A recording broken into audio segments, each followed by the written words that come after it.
Então, pessoal, vamos voltar aqui, né, à nossa última parte da aula e vamos observar a questão, a 15ª questão. Do que essa questão trata? Sobre a organização política administrativa da República Federativa do Brasil. Ela quer que vocês organizem entre verdadeiro e falso e depois marquem, né, a alternativa que for correta, que traga a sequência correta. Então vamos verificar aqui, né, com calma. Né? Aqui nós temos A, B, C, D. Então vamos observar o verdadeiro ou falso. Né? Compete privativamente à União legislar sobre normas gerais de licitação, contratação e todas as modalidades para a administração pública direta, autárquica, fundacionais da União, Estados, Distrito Federal e municípios. Essa alternativa está correta ou incorreta? Né? Na minha avaliação, ela está correta. Então vamos ver. Né? No âmbito da legislação concorrente, né, a competência da União limita-se a estabelecer as normas gerais, a qual exclui a competência suplementar dos Estados.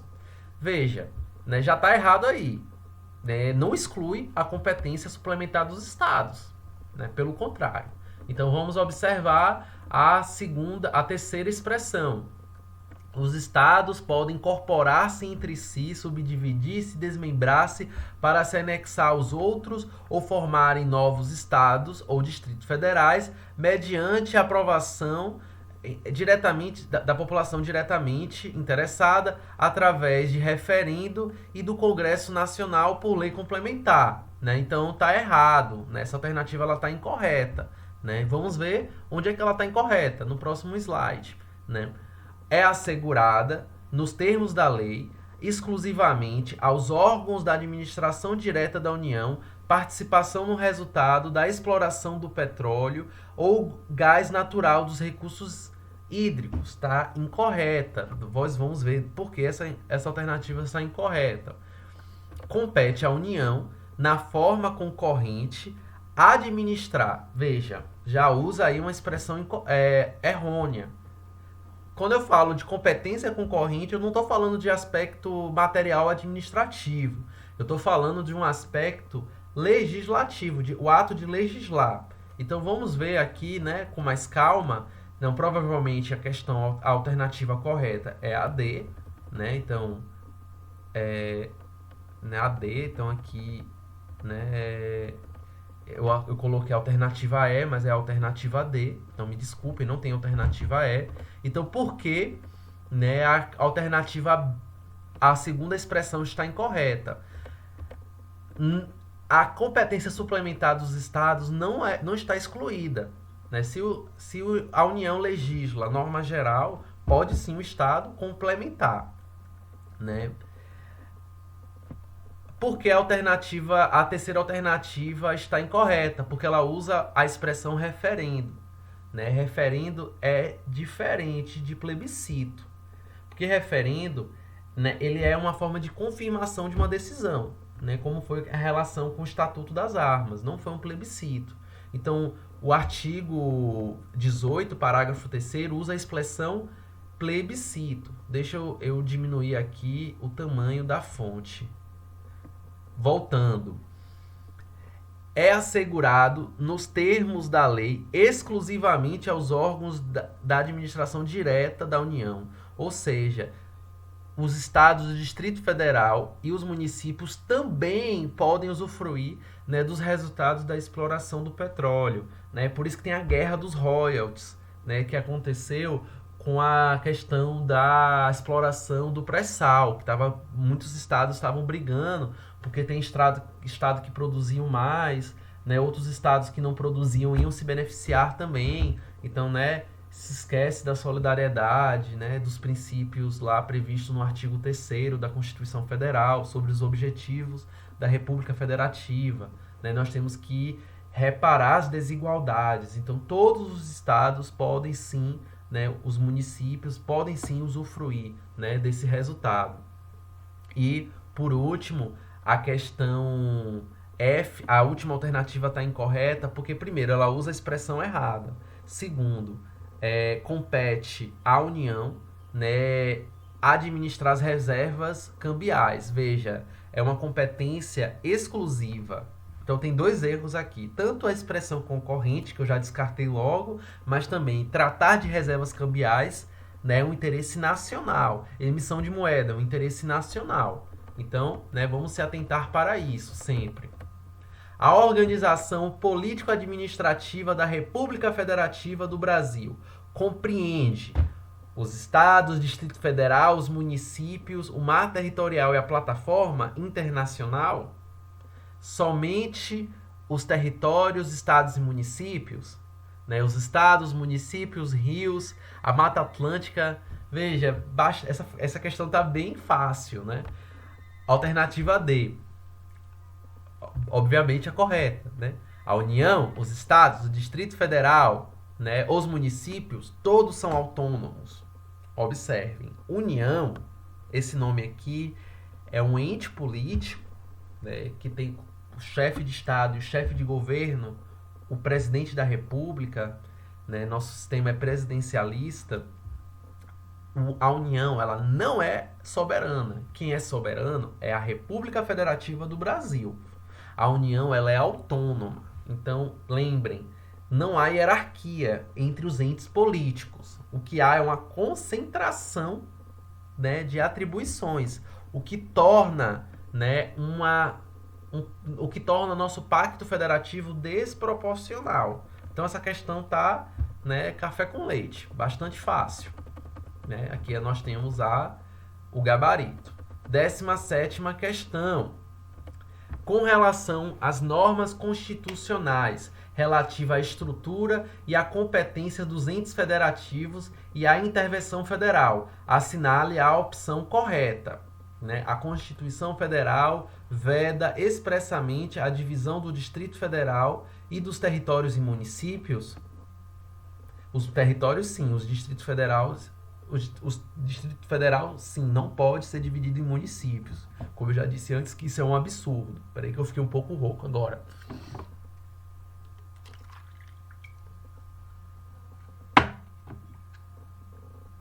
A União só pode intervir nos estados, no Distrito Federal, para repelir invasão de uma unidade da federação em outra, desde que haja requisição do STF. Para tanto, há outras possibilidades de intervenção. Ao Distrito Federal são atribuídas as competências legislativas reservadas aos estados e municípios, mas no que se refere à competência tributária, lhes são apenas atribuídas competências correspondentes aos estados, não aos municípios. Está incorreto. O Distrito Federal ele pode tratar de IPTU, que é uma competência dos municípios, uma competência tributária dos municípios. Ele pode instituir um imposto sobre serviços, né, que é uma competência dos municípios, ou a transmissão de bens imóveis, né, o ITBI, também é dos municípios. Então, ele pode legislar todas essas matérias. Inclui-se entre os bens do Estado as ilhas fluviais e lacustres existentes em seu território ou em zonas limítrofes com outros países. Lembrem, pessoal, se vocês não decorarem, lembrem que tudo que envolve fronteira é um interesse nacional. Compete aos municípios promover no que couber, adequando o ordenamento territorial mediante planejamento do controle, do uso, do parcelamento e da ocupação do solo urbano.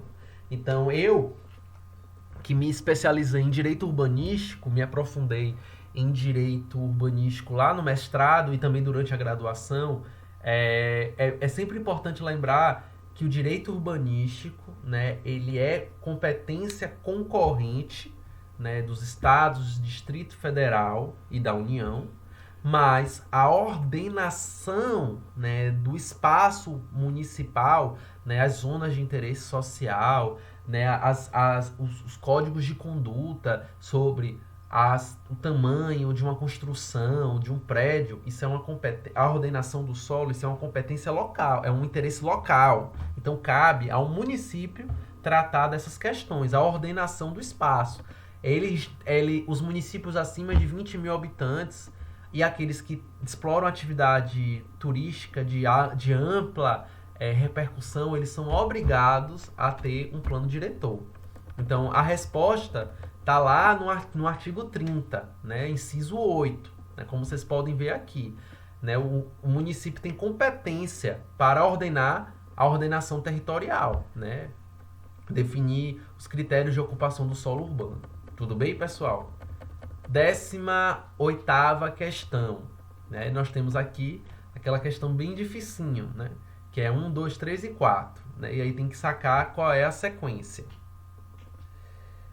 Observem, somente a União tem compromisso de zelar pela guarda da Constituição e das leis, né? Misericórdia, claro que não, né, gente? Senão a gente ia viver uma terra de ninguém. Alternativa B. Por inspirarem valores locais, somente o município tem um compromisso de zelar pela proteção dos valores históricos, artísticos. Misericórdia também aqui, né, gente? Já pensou? Só os municípios ser responsáveis por isso? Os municípios não têm recursos suficientes, né? Claro, com raras exceções, mas assim, não há condições para o município ser o único responsável por isso. A preservação das florestas, da fauna e da flora são responsabilidades únicas da União? Não, né, pessoal? É uma competência administrativa, uma competência material comum a todos os entes políticos. Todos nós temos que ser responsáveis pela preservação da natureza. Vamos ver a quarta alternativa. A promoção de programas de construção de moradia e melhoria de condições habitacionais e de saneamento básico são de competência exclusiva do município. Também não, né, pessoal? Porque o município, lembrem, lógica, não tem condições de arcar com essa responsabilidade. É uma competência comum. Então, os estados, os municípios, o Distrito Federal e a União promovem, né, políticas habitacionais, devem promover políticas habitacionais. Só que quem é que tem mais dinheiro para fazer isso? A União.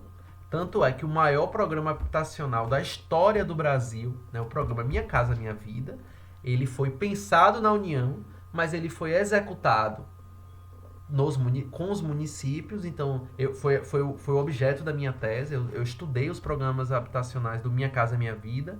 Então, a escolha do terreno, né, e como vai ser escolhidas as famílias, o município. Mas os estados também promoviam a construção de programas Minha Casa Minha Vida. Então, e assim por diante. Então, todas as alternativas estão incorretas, né? Como vocês podem observar aqui. Né? Ela foi bem fácil. Aliás, eu pensei que ela seria difícil, mas é bem fácil. Talvez o difícil é que a gente sempre fica naquela teoria da conspiração, né? Achar que é impossível toda estar incorreta. Então, vamos observar aqui, né? Legislar sobre populações indígenas é competência de seguinte natureza e ente: concorrente, União, Estados e Distrito Federal; comum, Estados e municípios; exclusiva, Congresso Nacional; comum, União e Estados; privativa, da União. Veja, legislar, eu uso a expressão concorrente e privativa. Então, e eu falei para vocês, tudo que envolve interesse dos povos indígenas brasileiros é interesse da União. Então, a alternativa correta, né, a alternativa privativa da União. Por fim, né, graças a Deus e os deuses, né, quem vocês acreditarem, estamos acabando essa aula gravada. Minha coluna já tá doendo, minha voz já tá roncando, já tá doendo também. 20ª questão. A organização política administrativa da República Federativa do Brasil compreende a União, os estados, o Distrito Federal e os municípios. Veja, não fala aqui território. Então, é só para vocês só irem memorizando. Todos autônomos, nos termos da Constituição Federal de 88, sendo-lhe vedado recusar fé aos documentos públicos, tratar os brasileiros igualmente, sem distinção e preferências entre si, ter símbolos como bandeira, hinos próprios, utilizar a língua portuguesa como idioma oficial, possuir competências legislativas, administrativas e tributárias. Então, o que é vedado ao Estado? Né? É vedado aos Estados recusar fé aos documentos públicos. A alternativa ela pode ser respondida por meio do artigo 19, né, que fala do que é vedado aos entes políticos. Então, pessoal, vamos aqui encerrar esta aula. Um bom descanso, um bom estudo, né? Espero que tenha ajudado para vocês uma melhor compreensão da organização dos estados brasileiros, né?